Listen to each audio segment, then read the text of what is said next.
Alors bonjour à tous et bienvenue dans cette vidéo. J'espère que vous allez bien, c'est Valérie.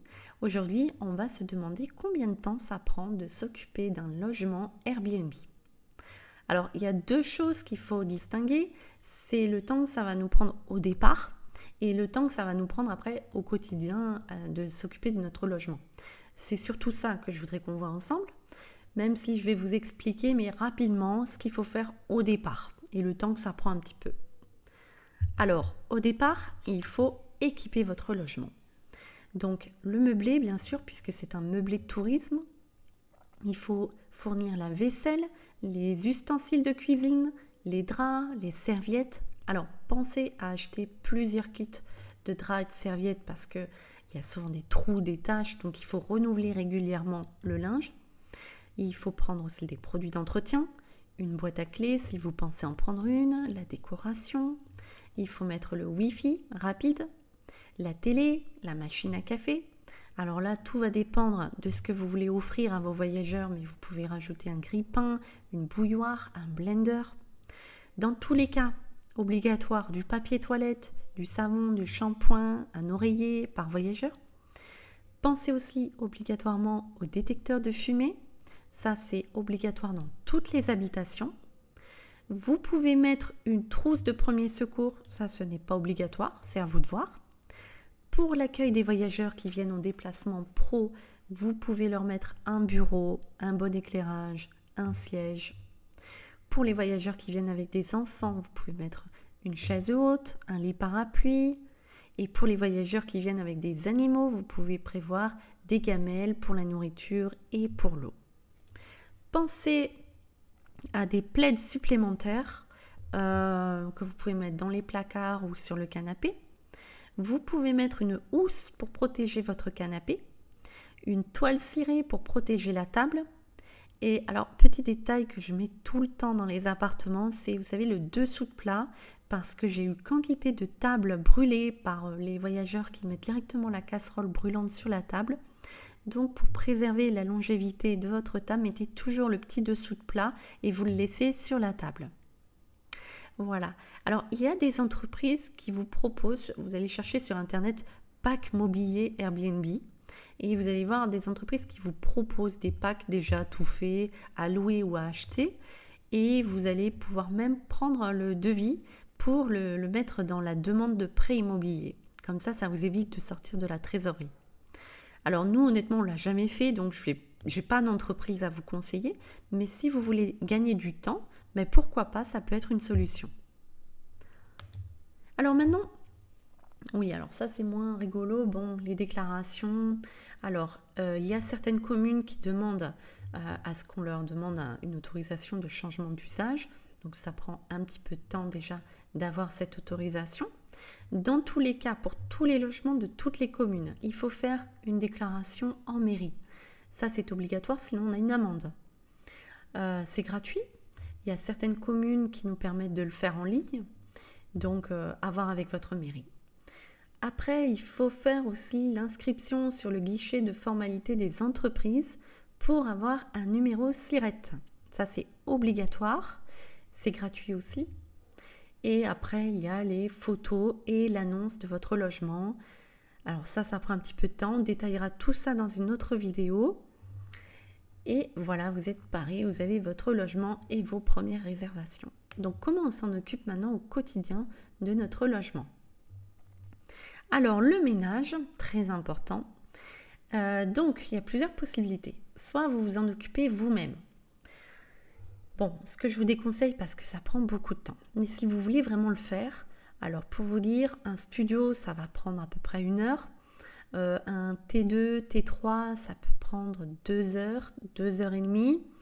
Ça dépend aussi de l'état dans lequel le voyageur précédent a laissé le logement, bien sûr. Et voilà, ça dépend aussi du linge, où est-ce que vous allez le laver, si vous le lavez directement dans le logement ou si vous le prenez chez vous, ou si vous allez à la laverie ou vous faites appel à une blanchisserie. Ça, c'est à vous de voir la solution que vous préférez. Après, vous pouvez déléguer. Alors, si vous déléguez, vous pouvez déléguer à une société de ménage. Alors, moi, je vous déconseille parce que c'est pas toujours la même personne qui va s'occuper de votre logement. Et le mieux, c'est d'avoir toujours la même personne parce qu'elle va savoir exactement que là, il n'y avait pas cette rayure sur la télé, là, il n'y avait pas ce trou dans la table. Et donc, c'est mieux, comme ça, vous pouvez faire après les demandes de remboursement auprès de Aircover. Alors, le mieux pour moi, c'est de prendre une personne auto-entrepreneuse. Comme ça, vous avez une personne qui est pro, qui connaît normalement. Alors, il faut être sûr qu'elle connaisse déjà les ménages dans les Airbnb parce que c'est particulier. C'est pas comme dans les ménages chez les particuliers, justement. Il faut être vraiment consciencieux parce qu'après, on a des voyageurs qui ne nous pardonnent pas dans les commentaires. Donc, très consciencieux et très disponible parce que les ménages, souvent, c'est le dimanche. Les voyageurs, ils ont pris un week-end, donc ils libèrent le dimanche. C'est pendant les vacances et ça peut être après n'importe quel jour de la semaine. Ça, c'est vous aussi qui le décidez dans les paramètres. Voilà, donc à la question, est-ce qu'on peut passer par les tickets CESU, enfin les chèques emploi-service? Non, parce que ça, c'est réservé à l'habitation principale. Là, les Airbnb, c'est une activité commerciale. Donc, c'est en fait un détournement des aides publiques, puisque finalement, il y a un crédit d'impôt lorsqu'on passe par les CESU. Après, est-ce qu'on va prendre une personne non déclarée? Non aussi. Pourquoi? Parce que si la personne se blesse ou qu'elle endommage votre logement, au niveau assurance, ce sera raté. En plus, si par exemple la personne, vous devez vous séparer d'elle parce que elle ne vous convient plus ou quoi, dans ce cas-là, elle risque aussi de vouloir vous attaquer pour un travail dissimulé. Donc, ça risque de vous causer des problèmes. Je vous déconseille, vous allez avoir une auto-entrepreneuse qui a effectivement qui a quelques charges à payer, donc elle va être un petit peu plus chère, mais vous avez une personne pro qui en fait son activité, qui donc ne vous lâchera pas normalement, puisque normalement elle fait ça comme activité principale, et donc c'est vraiment le mieux. Nous, c'est ce qu'on a depuis 3 ans, ça nous convient très très bien. Voilà pour le ménage. Alors, l'accueil des voyageurs. Alors là, il y a plusieurs possibilités. Pareil, soit vous le faites vous-même, et donc vous allez attendre vos voyageurs. Alors, c'est pas toujours l'idéal parce que des fois, ils ont du retard, les trains, les bouchons, et puis des fois, ils arrivent de toute façon tard. Ils ont prévu même dans tous les cas d'arriver tard. Donc vous allez attendre, ça va vous demander beaucoup de disponibilité. C'est pas forcément le mieux. Après, ce que vous pouvez faire, vous pouvez mettre des horaires d'arrivée, dire que voilà, les arrivées, elles sont entre 17 et 19 heures. Mais ça va limiter aussi le nombre de voyageurs qui vont prendre votre logement. Si eux, leur train, il n'arrivera qu'à 21 heures, forcément, ils ne vont pas pouvoir réserver chez vous. Donc, moi, ce que je vous conseille, c'est l'arrivée autonome avec boîte à clés. Par contre, il faut quand même rester disponible par téléphone pour les voyageurs. Il y a énormément de voyageurs qui ne savent pas en fait tourner une clé dans une serrure. Je ne savais pas que ça existait, mais c'est le cas. Donc il faut très souvent faire une assistance aux personnes. Donc quand vous savez que les voyageurs, ils arrivent, alors chez nous par exemple entre 16h et 18h, à ce moment-là, j'ai mon téléphone toujours avec moi parce que je sais qu'il y en a toujours un qui ne sait pas tourner la clé, qui ne sait pas pousser la poignée. Enfin voilà, bon. Donc voilà, alors vous donnez le plus possible d'explications avant l'arrivée pour que le voyageur il sache bien l'adresse, le code de la boîte à clés, quelle clé, quelle boîte à clés, quel étage, etc. Qu'est-ce que je voulais vous dire également? Oui, les serrures connectées, alors oui, c'est très à la mode.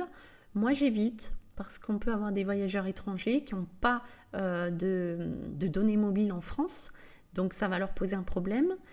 Moi, j'ai toujours peur que ça bug. Donc je préfère ce qui est manuel, qui est vraiment concret, et comme ça, il n'y a pas de souci. Par contre, si vous passez par une boîte à clés, dites toujours à votre voyageur de brouiller les codes après.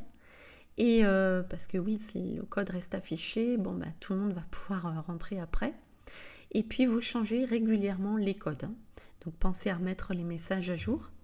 Nous, on les change dès qu'aussi on a un petit doute sur le voyageur. Parce qu'on a des voyageurs qui sont parfois en fait dans la ville même et qui ont loué le logement. Et des fois, on a la mauvaise surprise, ils ont regardé le calendrier, ils ont vu que la nuit était libre et voilà, ils viennent la nuit, ils se permettent.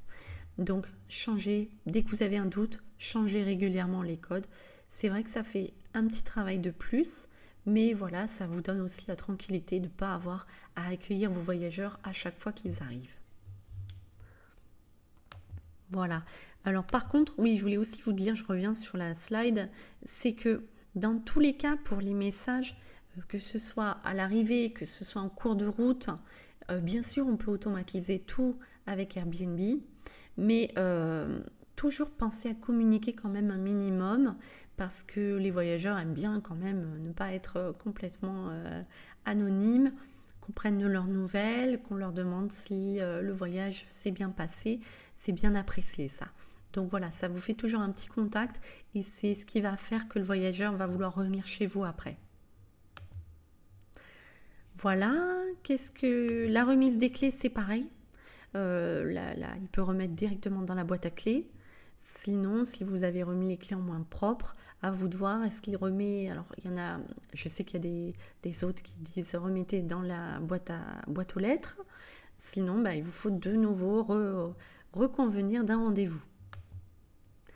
Voilà, donc au final, combien de temps ça prend ? Alors, si vous automatisez au maximum, c'est-à-dire femme de ménage, donc vous avez délégué le ménage, si en plus vous passez par un channel manager, vous pouvez programmer que la femme de ménage reçoit les notifications de voyageurs directement en fait. Donc sur son téléphone, elle va avoir l'appli et elle sait exactement quand il y a une nouvelle réservation. Donc là, c'est très pratique. Nous, c'est ce qu'on a. Ça nous évite d'avoir toujours à envoyer un message à la femme de ménage. Bon, demain, pensez bien à venir, il faudra préparer pour 3 voyageurs. Ça se fait tout seul. Programmer les messages automatiques dans Airbnb ou Booking. Et puis voilà, après, ça vous prendra simplement quelques minutes pour de temps en temps prendre des nouvelles d'un voyageur. Mais tout ça, ça va être automatique. Par contre, effectivement, il faut aussi prendre le temps. Des fois, il y a des soucis. Il faut prévoir ça. Donc, il peut y avoir le ballon d'eau chaude qui tombe en panne. Il peut y avoir un voyageur, ça c'est le plus souvent, qui endommage quelque chose. Donc là, il faut avoir le contact d'un artisan ou de 2 artisans sous la main qui vont pouvoir être disponibles. Alors, très souvent, les problèmes arrivent bien sûr le dimanche. Donc, qui va pouvoir être disponible pour venir et intervenir rapidement. Donc, ce que vous pouvez faire, c'est vous faites un groupe WhatsApp entre votre femme de ménage, vous et l'artisan. Comme ça, la femme de ménage, quand il y a un souci, constate que la chasse d'eau, par exemple, est bloquée, eh bien, elle va le mettre. Et puis, l'artisan, comme ça, directement, va prendre la relève et il va arranger ça sans que vous n'ayez rien à faire. Donc, ça vous permet d'automatiser ça. Après, il vous envoie sa facture. La femme de ménage vous envoie la facture en fin de mois quand elle est auto-entrepreneuse. Et donc, voilà, ça vous prendra simplement un petit temps en fin de mois pour payer. Et puis, au quotidien, prendre quelques nouvelles de vos voyageurs. Et voilà, normalement, pas plus de temps que ça. Donc, c'est très facile. Et voilà, j'espère que vous avez apprécié la vidéo. Et je vous dis à bientôt pour d'autres conseils.